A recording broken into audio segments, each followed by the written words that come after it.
Sebetulnya semua orang punya luka batin. Ada yang karena luka pengasuhan, inner child, ada yang karena patah hati, ada yang karena pernah mengalami jadi korban bullying, ada yang karena mungkin sedang kecewa dengan sebuah takdir. Semua mengalami luka batin. Nah, pertanyaannya sekarang, tahu nggak kunci dari menyembuhkan luka batin atau merilis beban di dalam pikiran dan perasaan kita itu apa? Ternyata kata para ulama, kunci untuk melepaskan beban itu adalah dengan belajar memaafkan dan berdamai. Kamu nanya, Ustaz jawab. Dipersembahkan oleh CDA, ikan olahan bermutu.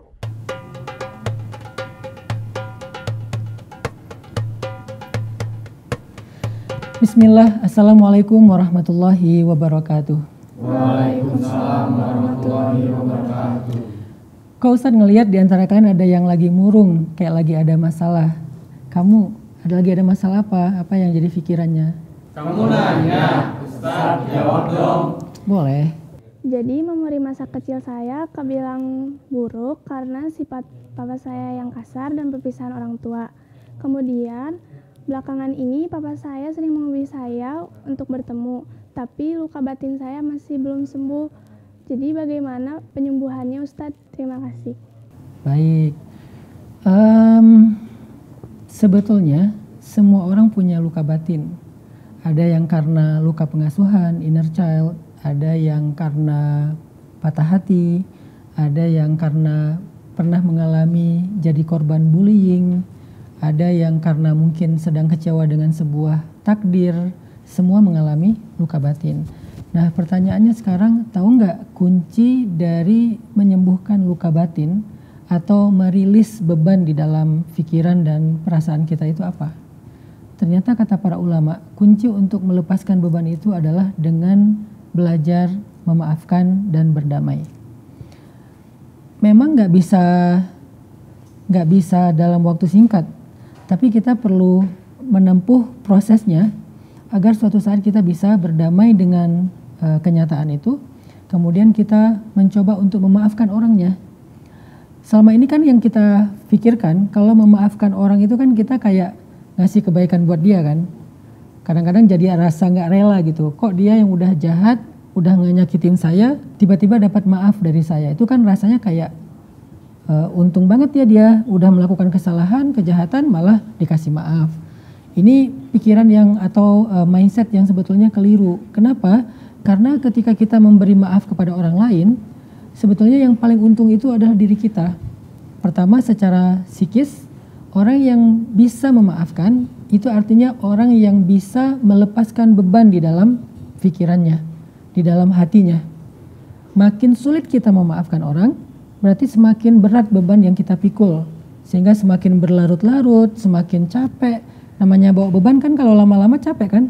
Awal kita membawa beban mungkin masih kuat gitu. Tapi setelah berhari-hari, berminggu-minggu, berbulan-bulan, pasti beban yang beratnya sama jadi kerasa lebih berat. Karena kita udah capek. Jadi makin berlarut-larut, makin lama kalian bisa memaafkan, maka semakin capek juga hati dan pikiran atau perasaan kalian. Jadi emang Allah ngajarin kita tentang memberi maaf. Dan memberi maaf itu tidak akan merugikan orang yang memberinya. Sampai kita mungkin berpikir, kalau saya kasih maaf, saya nggak kayak misalnya ngasih kebaikan atau ngasih keuntungan kepada orang tersebut. Padahal bukan.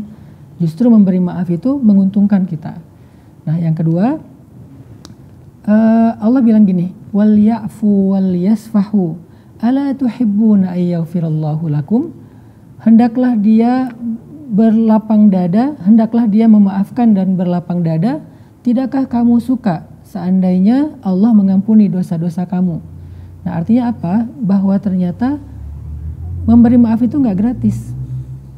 Jadi semakin besar kesalahan yang kita maafin, ternyata bayarannya, jaza kalau dalam Islam itu rewardnya, anugerahnya juga semakin besar. Jadi maaf itu ada harganya di mata Allah. Dan harga maaf itu mahal sekali. Kalau kita mau tahu seberapa besar harga maaf itu, maka kita kalau kita tahu ya harga maaf itu besar banget, maka kita akan jadi orang yang berlomba-lomba untuk memberi maaf. Dan Allah tuh sangat tahu betapa beratnya memberi maaf, sehingga dikasih juga balasan dan anugerah yang setimpal. Jadi worth it banget lah gitu. Sehingga para ulama bilang gini, al jaza ala qadril masyaqqah. Balasan itu tergantung tingkat kesulitan kita dalam beramal. Kan memberi maaf itu gampang nggak? Susah kan? Memberi maaf itu susah kan? Jadi semakin susah beramal, semakin besar balasannya di sisi Allah. Jadi kalau memberi maaf itu adalah sebuah amalan yang susah dilakukan, berarti maaf itu termasuk di antara amal yang balasannya gede banget. Apa Ustadz balasannya? Satu, kata Allah tadi di surat An-Nur itu, Allah pasti akan memaafkan kalian juga. Jadi seberapa berat kita memaafkan kesalahan orang, seberat itu juga kesalahan kita akan dimaafin oleh Allah dan dikali 10 kali lipat. Misalnya ayah pernah ngomong kasar sama kita dan itu melukai hati kita. Sulit sekali untuk memaafkannya. Ketika kita bisa memaksakan diri dan belajar, berproses untuk sampai bisa memaafkan, maka Allah mengampuni dosa kita 10 kali lipat dari itu. Ketika misalnya kita kecewa dengan sebuah keadaan, tapi kita ikhlas, kita kemudian berdamai dengan keadaan itu, Allah akan menggantikan untuk kita kebaikan yang 10 kali lipat lebih besar daripada apa yang udah kita lakukan itu. Jadi minimal bi asyri amsalihha 10 kali lipat. Sehingga kalau misalnya kita ngerasa bahwa aduh ngasih maaf itu kan untungin dia, enggak. Oke, dia emang dapat kebaikan, tapi yang paling untung bukan dia, yang paling untung adalah yang memberi maaf. Sehingga Allah bilang, ala tuhibbuna ayyaghfirallahu lakum? Memangnya kalian nggak mau dimaafin sama Allah? Apalagi kebaikan yang kita dapatin dengan memberi maaf. Orang yang memberi maaf akan Allah lapangkan dadanya sehingga dia layak mendapatkan kehidupan yang bahagia. Justru menyimpan luka, menyimpan rasa sakit hati itu membuat kita jadi kayak terganggu hidup kita dan kebahagiaan kita. Kalau pengen bahagia, belajar memaafkan. Dan kalau tahu nilai memaafkan di mata Allah, kita pasti akan berlomba-lomba untuk memaafkan. Nah, mudah-mudahan kita termasuk orang yang Allah lapangkan hatinya untuk memberikan maaf. Bismillahirrahmanirrahim. Ya Allah, lapangkanlah hati kami, lapangkanlah dada kami, sehingga dada kami itu akan selalu muat untuk kesalahan-kesalahan orang terdekat kami. Ya Allah, maafkanlah kesalahan kedua orang tua kami, saudara kami, kesalahan orang-orang yang pernah menyakiti kami. Ya Allah, jangan jadikan kami pendendam, jangan jadikan rasa sakit hati mengganggu hidup kami, mengganggu ibadah kami. Dan jadikanlah kami termasuk orang-orang yang selalu bisa memaafkan kesalahan orang lain. Amin, amin ya Rabbal Alamin. Semoga apa yang udah Ustaz sampaikan bisa jadi bekal untuk tidak lagi terbeban batinnya. Pelan-pelan nanti bisa memaafkan dan akhirnya bisa mendapatkan kebahagiaan hidup.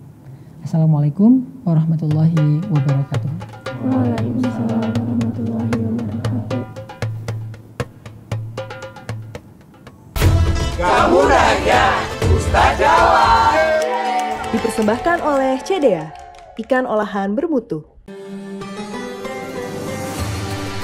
Hai, jumpa lagi dengan saya Billy Kalangi dalam kreasi resep CDA menu Ramadan. Dan kali ini saya akan membuat resep sosis salmon bakar jimbaran ala CDA. Kita panaskan wajan, tambahkan minyak sayur secukupnya. Kita akan tumis bumbu halusnya sekarang. Sekarang saya mau tambahkan dengan serai, daun salam, daun jeruk, air asam jawa, gula aren, garam, kaldu jamur, air. Nah, di resep ini saya menggunakan CDA Premium Sosis Salmon mengandung omega 3 yang baik untuk meningkatkan imun tubuh. Waktunya saya mau panggang CDA Premium Sosis Salmon ini. Kita akan tuangkan atau oleskan di atas sosis salmonnya. Langsung aja kita plating ya. Sudah jadi, ini dia sosis salmon bakar jimbaran ala CDA. CDA Premium Sosis Salmon, rasanya enak banget, sehat lagi. Resep-resep CDA bisa diaplikasikan saat sahur ataupun berbuka puasa bersama keluarga, supaya tetap fit selama menjalani ibadah